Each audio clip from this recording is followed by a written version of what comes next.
साबिक वज़ीर आला पंजाब परवेज इलाही की एक और केस में गिरफ्तारी। जेल से निकलते ही FIA की टीम ले गई। जिला कचहरी लाहौर ने जिस्मानी रिमांड की इस्तदा पर फैसला महफूज कर लिया। लाहौर हाई कोर्ट ने परवेज इलाही को एंटी करप्शन केस से डिस्चार्ज करने के खिलाफ हुकूमती अपील की समाअत पर नोटिस जारी करते हुए 11 जुलाई को जवाब तलब कर लिया।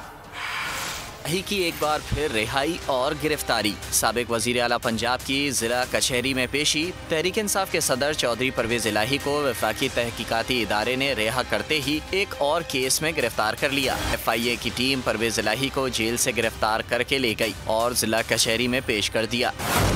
FIA ने अदालत को बताया परवेज इलाही को करोड़ों रुपए की मशकूक ट्रांजैक्शन केस में गिरफ्तार किया है। तफ्तीश के लिए 14 दिन का जिस्मानी रिमांड दिया जाए। परवेज इलाही के वकील ने जिस्मानी रिमांड की मुखालफत की। अदालत ने फैसला महफूज कर लिया। लाहौर हाई कोर्ट में परवेज इलाही को एंटी करप्शन के मुकदमे में डिस्चार्ज करने के खिलाफ हुकूमती अपील की समाअत हुई।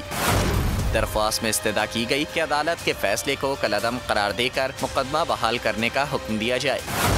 अदालत ने परवेज इलाही और दीगर फरीकैन को नोटिस जारी करते हुए 11 जुलाई को जवाब तलब कर लिया।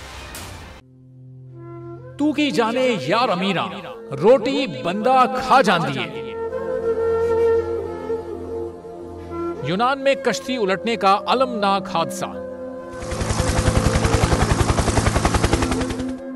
उदास आंखें, चेहरों पर मायूसी, दिलों में अब भी प्यारों के बच जाने की आस।